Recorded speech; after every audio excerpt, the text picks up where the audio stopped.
Hello students, आपका एक बार फिर से बहुत बहुत स्वागत है मेरे चैनल माइंड ब्लोइंग हिंदी पर। तो स्टूडेंट्स, आशा करती हूँ कि आप सब लोग स्वस्थ होंगे। तो स्टूडेंट, जिस तरह से हम पढ़ रहे थे रचना के आधार पर वाक्य के भेद, और आप जानते हैं कि रचना के आधार पर वाक्य के भेद 3 प्रकार के होते हैं, जो सरल वाक्य, संयुक्त वाक्य और मिश्र वाक्य। मेरे चैनल पर आपको सरल वाक्य, संयुक्त वाक्य की वीडियो मिल जाएगी, वो मैं ऑलरेडी अपलोड कर चुकी हूँ। तो आज हम पढ़ेंगे मिश्र वाक्य। स्टूडेंट, बहुत ही इम्पोर्टेंट है और आपको ये पढ़ने के बाद में आपके मिश्र वाक्य बिल्कुल भी गलत नहीं होंगे।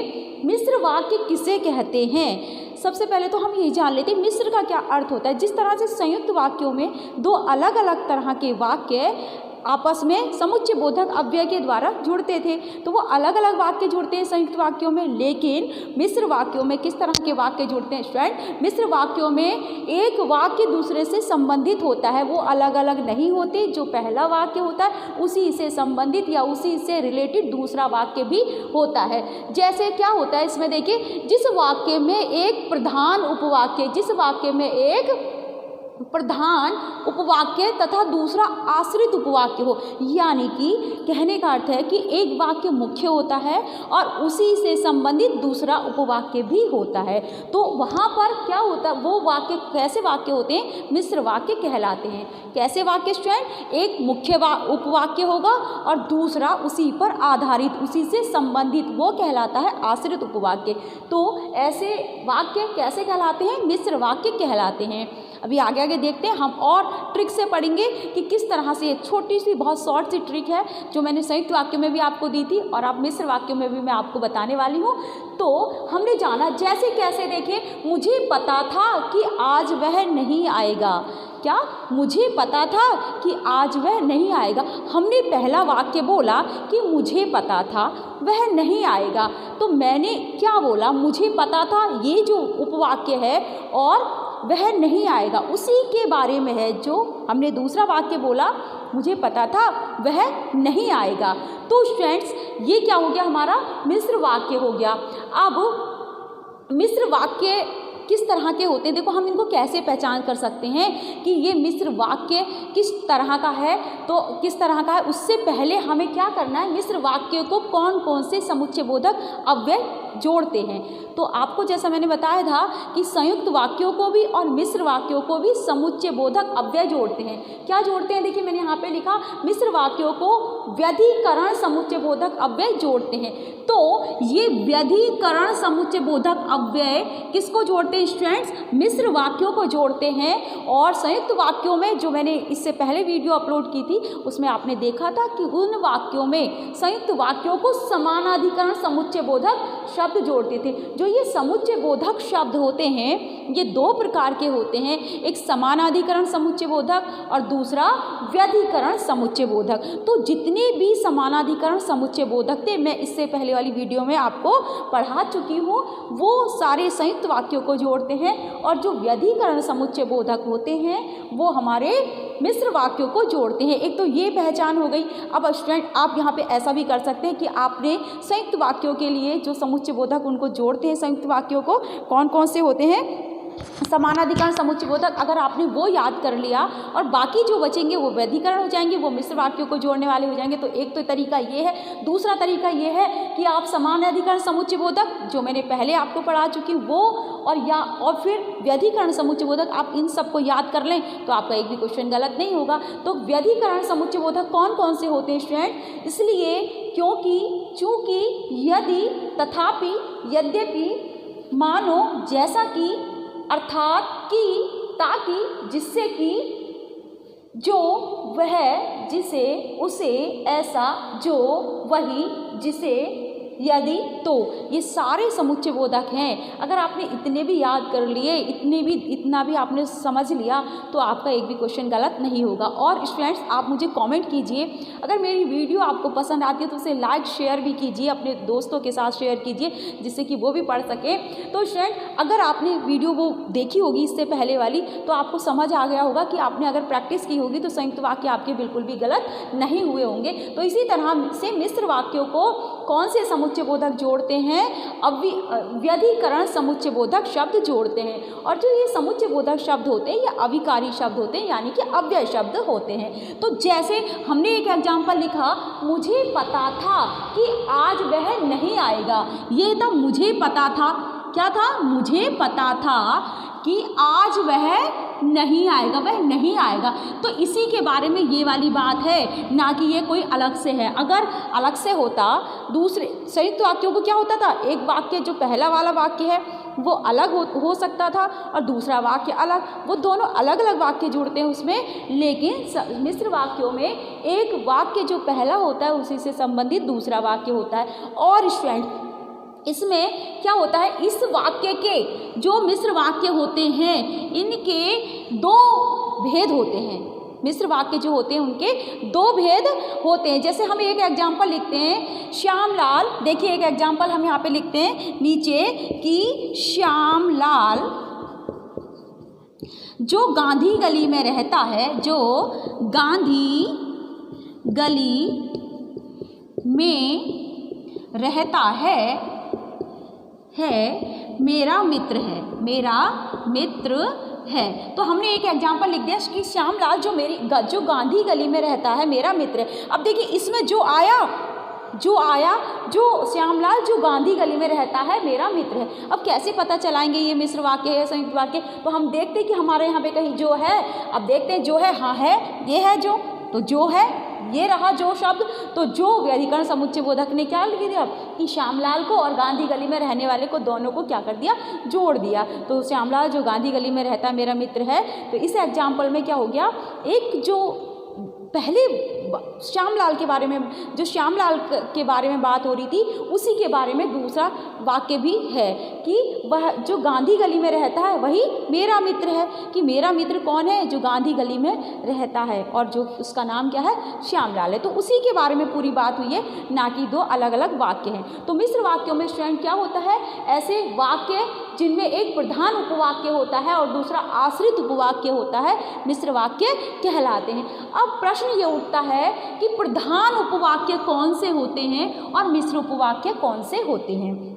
तो प्रधान उपवाक्य देखिए, ये उपवाक्य कैसे होते हैं, दो प्रकार के होते हैं। मैंने क्या कहा, उपवाक्य कितने प्रकार के होते हैं, इससे अगली वीडियो में मैं आपको समझाऊंगी उपवाक्य के बारे में। तो उपवाक्य कितने प्रकार के होते हैं, ये दो प्रकार के हो जाते हैं स्टूडेंट्स। एक कौन सा हो गया, प्रधान, और दूसरा गौड़। एक प्रधान और दूसरा गौड़ उपवाक्य, ये दो तरह के होते हैं। अब हम ये हमने एग्जाम्पल लिखे, ये एग्जाम्पल हमने लिखा, हम इसको पढ़ रहे हैं कि पहला है मुझे पता था कि आज वह नहीं आएगा, और श्यामलाल जो गांधी गली में रहता है मेरा मित्र है। इन दोनों में कौन सा प्रधान उपवाक्य है और कौन सा गौड़ उपवाक्य है, ये हमें पता चलाना है। अब ये हम कैसे पता चलाएंगे, तो स्टूडेंट एक तो तरीका ये है कि आप इस वाक्य को किसी भी वाक्य को आप सरल वाक्य में बदलिए।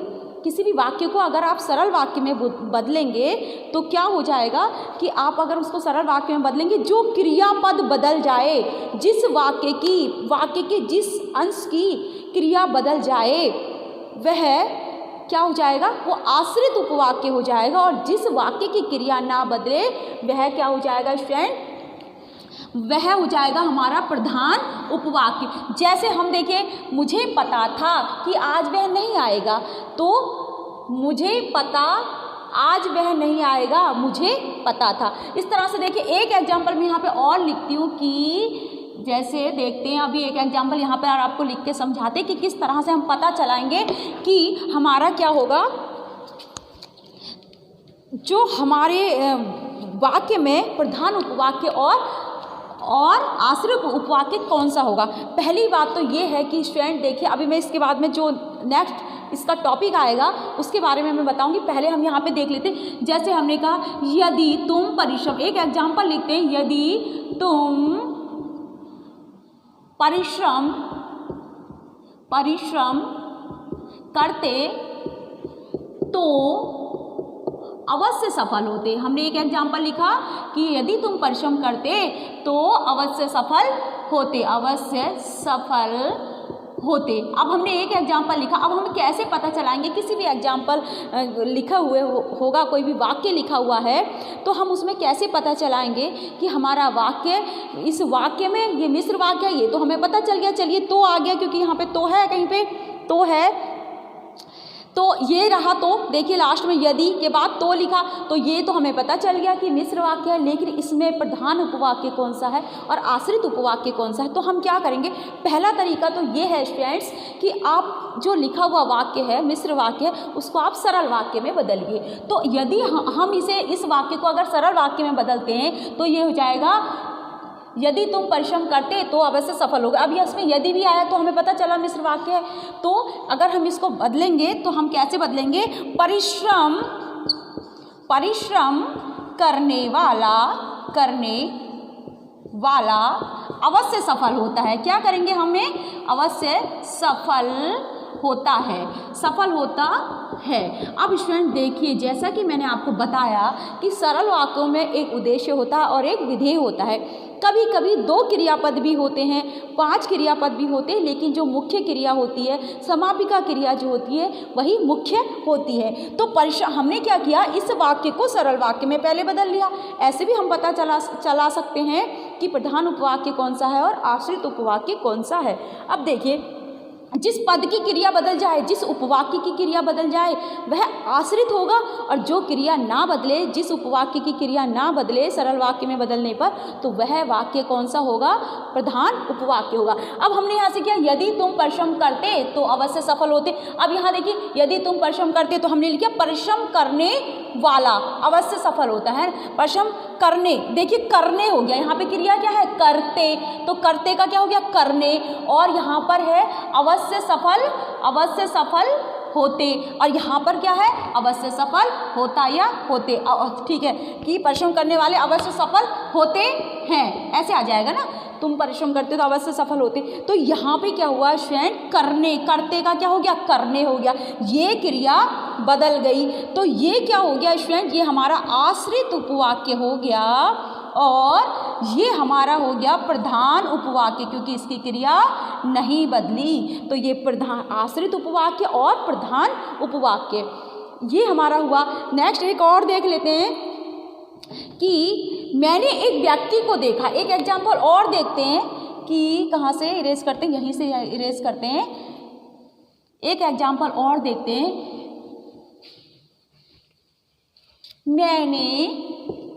मैंने एक व्यक्ति को देखा, एक व्यक्ति को देखा जो, अब देखिए जो आ गया तो क्या हो गया, मैंने एक व्यक्ति को देखा जो क्या कर रहा था, मैंने एक व्यक्ति को देखा जो बहुत बीमार था। तो हमने यहाँ पे एक एग्जाम्पल और लिख दिया, जो बहुत बीमार था। हमने ये लिखा एग्जाम्पल, और हमने क्या किया कि देखिए हम कैसे पता लगाएंगे। अब पहली बात तो देखिए, मैंने एक व्यक्ति को देखा जो बहुत बीमार था, तो जो क्या आ गया, हमारा समुच्चय बोधक आ गया, जो यहाँ पर है, ये देखिए ये है, तो ये क्या हो गया, मिश्र वाक्य हो गया। अब हमें कैसे पता चलेगा कि प्रधान उपवाक्य कौन सा होता है और मिश्र उपवाक्य कौन सा होता है। तो हम क्या करेंगे, मैंने एक बहुत बीमार व्यक्ति को देखा, ठीक है, मैंने एक बहुत बीमार व्यक्ति को देखा, इस तरह से बदल लेंगे। वैसे क्या होता है स्टूडेंट, देखिए कि हमेशा जो से शुरू होने वाले वाक्य, जो से, ये जो आश्रित उपवाक्य हैं, ये 3 प्रकार के होते हैं। आश्रित उपवाक्य स्टूडेंट कितने प्रकार के होते हैं, 3 प्रकार के होते हैं। यहाँ से मैं बताऊंगी, और जो आपको नेक्स्ट वीडियो में हम क्लियर करेंगे आश्रित उपवाक्य किस प्रकार के होते हैं और किस तरह से हमें पहचान पड़ेगी। तो आश्रित उपवाक्य जो होते हैं वो कितने प्रकार के, 3 प्रकार के होते हैं। अब किस प्रकार के होते हैं और हम इनको कैसे पहचान कर सकते हैं आश्रित उपवाक्यों को, ये मैं आपको नेक्स्ट वीडियो में बताऊंगी। आप देखिएगा जरूर वो वीडियो, और इसके बाद आपका ये वाला टॉपिक हमारा क्लियर हो जाएगा। एक बार हम इसी को देख लेते हैं फिर से कि मिश्र वाक्य, यहाँ पे हमने फोकस किया था कि मिश्र वाक्य हम किसे कहते हैं। तो मिश्र वाक्य किसे कहते हैं, ऐसे उपवाक्य जिसमें एक प्रधान उपवाक्य होता है और दूसरा गौड़ उपवाक्य होता है। क्या कहलाते हैं? मिश्र उपवाक्य कहलाते हैं। मिश्र उपवाक्यों को या मिश्र वाक्यों को व्यधिकरण समुच्चय बोधक अव्यय शब्द जोड़ते हैं। और ये जो शब्द हैं ये कौन कौन से शब्द हैं स्टूडेंट्स? ये व्यधिकरण समुच्चय बोधक शब्द कौन कौन से होते हैं? ये सारे व्यधिकरण समुच्चय बोधक शब्द होते हैं। इसलिए क्योंकि, चूंकि, यदि, तथापि, यद्यपि, मानो, जैसा कि, अर्थात, की, ताकि आदि, ये बहुत सारे मैंने आपको यहाँ पे लिख दिए। इससे बाहर आपका एक भी क्वेश्चन नहीं होने वाला स्टूडेंट। तो आप इन सबको चाहे तो आप इसका स्नैपशॉट ले सकते हैं और आप इसको अपनी कॉपी पर भी कहीं पर आप इसको लिखिए और इनको रिवाइज कीजिए, तो आपको मिश्र वाक्यों की पहचान हो जाएगी। मिश्र वाक्य आपके बिल्कुल भी गलत नहीं होंगे। तो आप चाहे तो इनको कॉपी पे लिखिए या फिर इनको याद कीजिए और याद कीजिए स्टूडेंट, क्योंकि संयुक्त वाक्य की और मिश्र वाक्य की दोनों की पहचान मैंने आपको ऐसे बताई है कि आपको वीडियो में, किसी भी वीडियो में ये जल्दी से नहीं मिलेगी। इससे नेक्स्ट वीडियो में स्टूडेंट हम पढ़ेंगे उपवाक्य के प्रकार। जो मिश्र वाक्यों में ही उपवाक्य होते हैं वो जो दो तरह के होते हैं, प्रधान उपवाक्य और आश्रित उपवाक्य, इनके बारे में हम नेक्स्ट वीडियो में पढ़ेंगे।